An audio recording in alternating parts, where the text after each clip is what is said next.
karibu mubahwa, karibu mubahwa, karibu mubyagire, karibu amashimeshi abashimeshi abagunyabanga bakarugamba n'imbere na kure amashimeshi kumubahwa bacu batubyagiye mu kwiga sakashashwa muri mbore uyu munsi meze neza cyane cyanda munyamabanga mugambwe muri komine yacu nziza ya Mugere karibu cyane karibu ari kumwe n'umuhumure wacu muri komine yacu nziza ya Mugere umunyamabanga mugambwe Sendagabdede muri zone Ruziba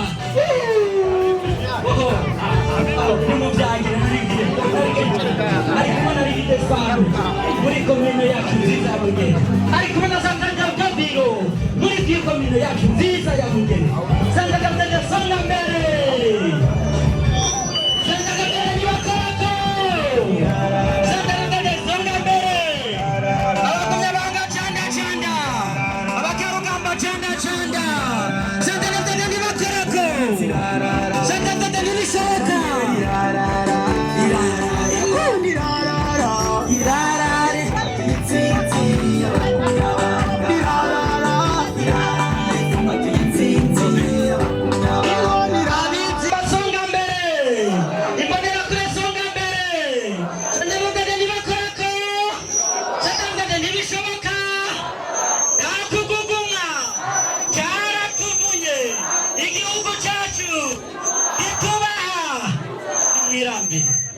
aho rero byagira abagunyabanga bakera inama y'abanyagihugu baharanira demokarasi nyakuri mu gihugu kigengwa n'amategeko abarundi bose bubahirizwe bishire kandi bizane mu gihugu c'amavukiro batunge batunganirwe mu byabo no mu babo atawanja canke wangura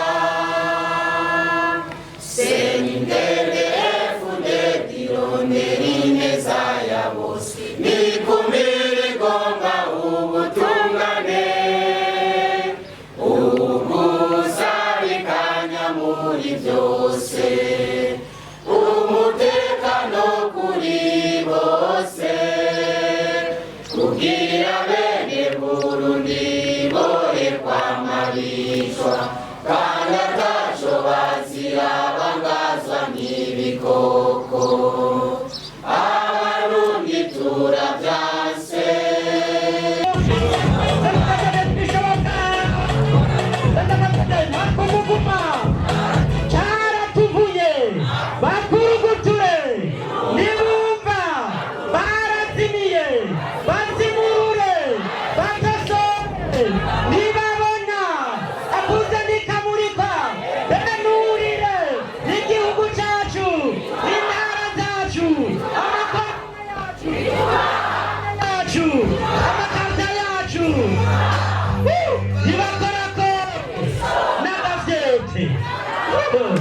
amashimwe kubakunya abangaba ndabagumira uwiyumvira ngo bucaka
mugambwe burya ntaho bimeze neza mugabo habura ibimera nabi.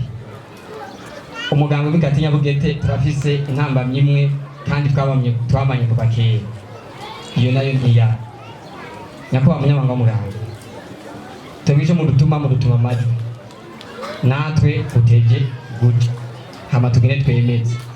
Mugabo kuva kera Ikati Nyabugete uwomengo irakunda kwibagirwa kuko mubizerwa mu bice bitandukanye dukunda kurwamba.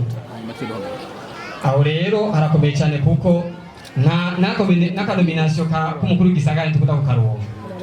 Ubu rero ko tugiye mu matora nyakubahwa munyamabanga nitwakora neza ntabwo muze mudukore neza, muze mudushimire dusangwe dusa. Abavyeyi bo muri Ikati Nyabugete baritabiriye akamo k'umukuru w'igihugu kuva mu 2003 kugisha abana ku buntu. Abana muri Ikati Nyabugete barize n'inyongera, ntabo muzodutuma twobura. Rero nyakubahwa nimwabona ry'amajwi tuzokwerekana natwe muze mutugire gutya ize bigende neza, kandi twizera ko muri abavyeyi ntawe usaba umuvyeyi mukate ngamuhibuye, kandi ntawe utega ibiganza umuvyeyi ngakubiteko inkoni. Hama tworangiza tubifuriza kumara akanya keza muri no quartier ya Nyabugete, kandi umutekano muri Ikati Nyabugete uhagaze neza cyane kuko niko yamye kuva 2005. Hari akana bakona kuvuga ngo Kanzige yari ngaho kuno mutumba nyene, ababizi barabizi. Nico gituma rero kuki umutekano nyakubahwa mureme mubyagire mushike, hama muheze gutegura akakemanyi mwadutekereye. Natwe nk'abana twiteze kukakirana yo. Sinorangiza ntashimiye nyakubahwa murabona ibikorwa ku mutumba mwatubwiye ko muzotugendera ejo, mugabo twaciye twitegura kuko biragaragara ko tujya dukarabye kandi n'ubundi tuzovyerekana. Hariho biro y'umugambwe na komisiyo yadufashije gutegura runo rubanza. Nukuri nkaje nk'umunyamabanga w'umugambwe na biranje twari kubyishoboza, murabona ko bisa neza, naho mutarabishimira tube turishimira ko n'uvuye hano korosha ibintu ze yabivutse. Abagumyabanga badufashije kubera ko ndakandi gaje tuza kuronka, nagomba ndabasabe bashike hano mubone ko dufise abagabo b'inyamunyu kandi bategura imanza neza, hama mucemeza mutuyagire tugire sente.